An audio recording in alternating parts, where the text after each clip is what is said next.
I just want to share with you just a few words, and then also we're going to do, David Kramer suggested that we're going to do a Kaddish D'Rabbanan at the end as well. This is our last live shir for a little while.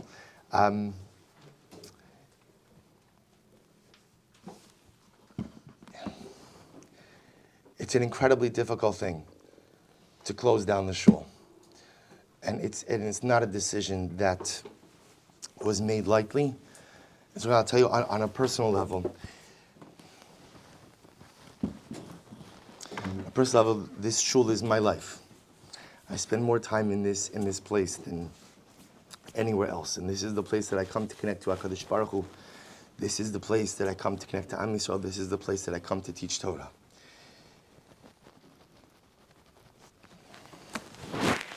So the decision to close our Mikdash Ma'at is not one that we made lightly at all. But it's one that's an absolute necessity. And I say that with absolute confidence, even though there are other shuls that are not following in the same footsteps. Every Rav will make his own decision. But at the end of the day, there's no doubt in my mind anymore. There was doubt in my mind, even last night. But there's no doubt in my mind anymore that this is the absolute necessary course of action. And I feel strongly that really every Kehillah should go ahead and follow in these same footsteps. Some already are. I think we are in the midst of difficult times. And all the experts are saying that the only way to go ahead and deal with this is what they call to flatten the curve.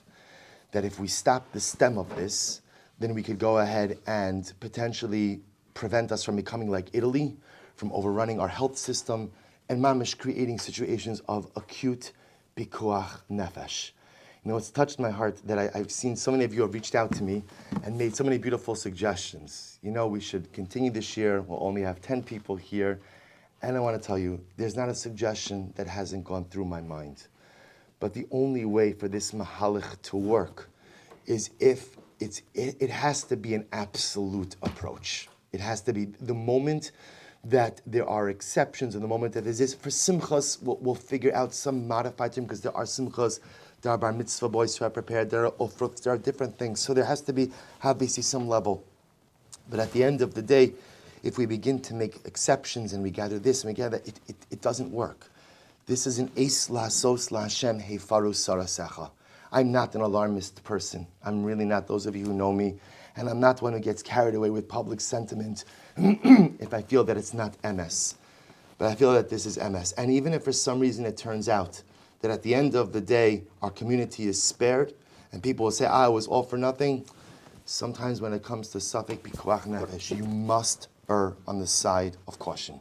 It's Chamira Sakanta Me'isura. There's nothing that we treat more importantly in halacha than ultimately sakana. These are difficult times. So we're going to be shutting down the shul. And I would ask, there are people here who daven at different shuls, and you'll follow whatever your particular Rav tells you. But for the members of our shul, we are not making smaller minyanim. We are not making individual minyanim. We are not. I want to tell you, I'm just as frum as everyone else. And I value tefillah b'tzibor as much as everyone else. And I try never, ever to miss a minyan. But I'm going to miss minyanim. And if I'm going to miss minyanim, then I would encourage all of you to follow suit, because that's what has to be done during these times. And if you're in shuls, and I'm going to say something that probably is not the right thing to say, and if you're in shuls that are not changing the way they're doing things and are continuing business as usual, I would urge you to ask your rabbanim why. And I would urge you to ask them, why is it that you're not following normative medical advice? And why is it that you are minimizing the severity of it? Ask, if you get a good answer, then by all means, follow whatever it is. But these are difficult times, and because they're difficult times, it breaks my heart to think that this beautiful Beis Medrash, that is an ever-expanding Beis Medrash, right, is gonna be dark. It's gonna be dark, and you, my beloved Chaverim, who I love to see each and every day, we're gonna continue to learn together. We're not gonna stop learning. We're gonna continue to learn. But of course, it's not going to be the same. It's never the same when you do things online, no matter what platform, how wonderful the platform. I will say, but this is what we have to do. And I think we have to ask ourselves, what is the what do we have to take from this? I think that there are many things to take from this. I think I want to say, like, last night I came back to Shul, it was a little bit later, and I asked Mechila of the building, because I realized that sometimes, this building gives us a lot of trouble. And, there was a while you may have noticed that there was a little bit of a odor issue. And I thought to myself, you know what? I was poging in the kavod of HaKadosh Baruch Hu's home. So maybe there was an odor, but what I wouldn't give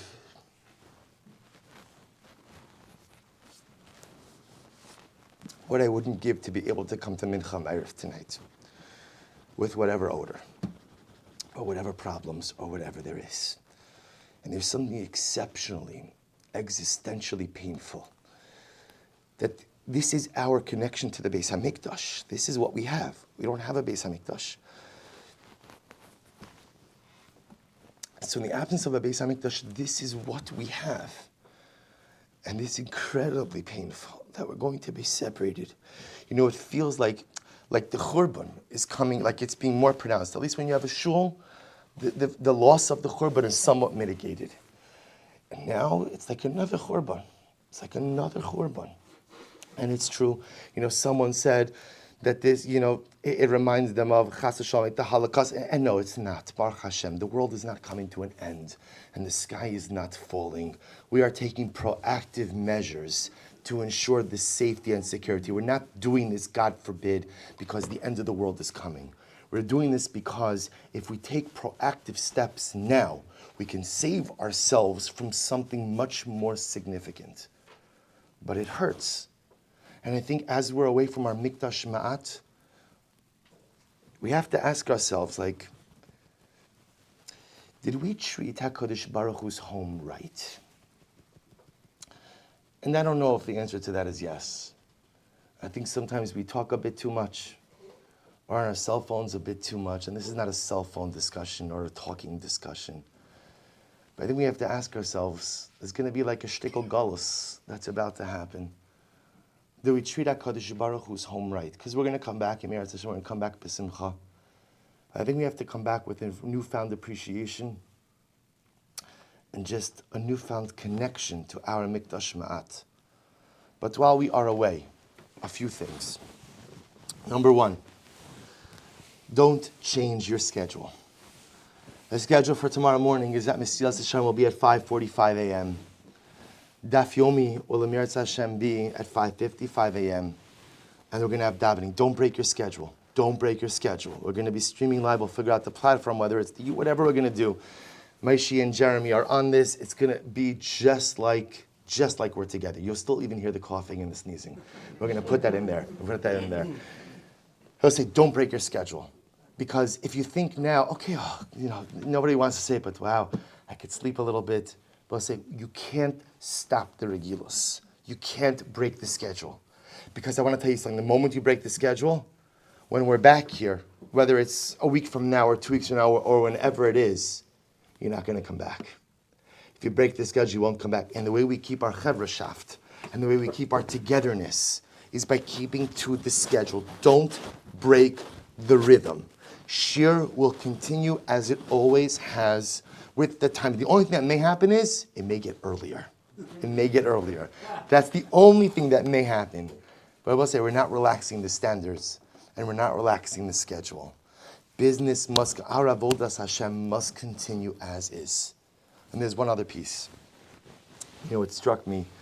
The pasuk says in Parshas Truma, "Va'asuli Mikdash v'shachanti b'socham." So we translate that, right? Make for me a Mikdash, which is a reference to the building of the Mishkan, and I will dwell within you. So I was actually having a discussion with a chavrusa of mine, and he had a very good ha'ara. He said, maybe what it means is like this. Va'asuli Mikdash, make for yourself a Mikdash, make for yourself a place where ultimately you come to get inspiration, where you come for a connection to HaKadosh Baruch Hu, where you come for a relationship. V'shachanti b'socham. And take the inspiration that you receive in your Mishkan and bring it back to your homes. See, what's going to happen over the coming days is that normally most of us come to shul for inspiration. We come to the Beis Medrash for inspiration. This is the makom of our inspiration. For many of us, for me, this has been my makom of inspiration for 17 years. And the Miras Hashem will be the makom of my inspiration at Me'aves and for many years to come. But we'll say now what we have to do, we have to take the inspiration that we glean from this place and we need to bring it into our homes. Our homes become the Beis Medrash. Our homes become the Beis HaKnesses. And so we have to begin to give an incredible amount of thought to what are we going to do to infuse Kedusha into our homes. I would make a suggestion. Make sure you learn by every meal. You know, it's going to be a lot of family time. A lot of family time. For some of us, we're like, yay. For others of us, we're like, yay. Right? Let's say a lot of family time. We'll say, make sure you learn by every single meal. Learn a Mishnah by every single meal. Be Messiah, because we don't know how long this is going to be, right? The schools are closed at least through March 26th, 27th, but it could be longer. So we have to inculcate learning into our home lives. Make sure there's Torah by every single meal. There must be Torah by every single meal. You're going to be davening at home. You're davening at home. Find a way to inspire your children to daven as well. Whether it's that you daven with your children, or even if you're going to be going ahead and you're going to be davening earlier than children, because again, many of us are still going to work. But make sure to bring the Kedusha of the Mishkan, the Kedusha that we've amassed here. Mikdash, bring the Kedusha back into your homes. We have to give this a lot of thought. The shul is no longer here for us for the next little while as it once was. And that is heartbreaking to see and heartbreaking to understand. But the Kedusha must be generated elsewhere. And if the Kedusha is not going to be generated by all of us here together, then it must be generated in our individual homes. Kadosh Baruch Hu is telling us something. And I don't know, I'm not a Navi, none of us are Naviim, so none of us know what the whole message of the coronavirus is, or the whole message of shul closures. Never heard of such a thing before in our day. But whatever it is, we each have to find our own avodah. And maybe, perhaps one part of the avodah is Kadosh Baruch Hu saying, we need more Kiddush in our homes. We need our children to be more inspired. We need our children to be more connected to their Yiddishkeit. We need our families to be more inspired. We need our homes to have more Torah. Well, it's not happening in the shul for the next few days. So it's got to happen in the home. Today, when we go home, figure out ways in which you are infusing more Kedusha into your homes. We're going to be putting out a variety of different shiurim and learning opportunities online for adults and for children. These are difficult days. And these are decisions that have not been made lightly, but decisions that I believe in my heart are 1,000% unequivocally correct. Difficult days require difficult measures. But we have to do what we can to be mechazik ourselves, to continue our learning, to be mechazik our mishpachas. It's important for this chevra to stay in touch with each other. You know, we have very strict rules regarding our WhatsApp communications. And it should be that so. But you know what? Figure out ways to create other clusters. Because the beauty of our shir, a lot of different people who wouldn't normally be connected, who are here today together. Continue the friendships, continue the chevra shaft. We're certainly going to continue the learning. We have to hope that as we turn out the lights here in just a few moments,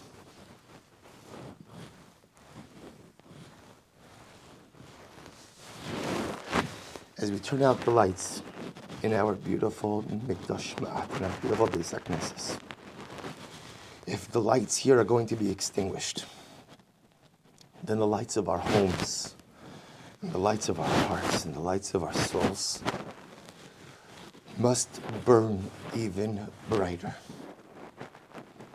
And let us hope that in the merit of the holiness of the Kedusha that we are going to bring to our spouses and to our children and to our mishpachos and to our homes, let us hope that HaKadosh Baruch Hu allows us to come home soon. Because how we won't kiss the walls, right? Walls which we've set up until now. Oy vavoy, look at those walls. We'll be kissing them when we come back. We'll be dancing here when we come back.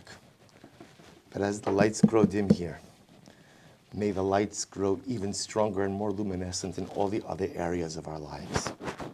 And Amir Hashem, and the zuchus of the personal lights that we will generate in our homes and in our mishpachos. May HaKadosh Baruch Hu bring refuah to our world. May HaKadosh Baruch Hu give the knowledge to the medical community to combat this virus. May HaKadosh Baruch Hu give us wisdom to remain steady and calm, even in the midst of difficult times. And Amir Hashem, may this current challenge just bring us closer to the arrival of Mashiach, to the rebuilding of the Beis HaMikdash. Mehira b'yameinu.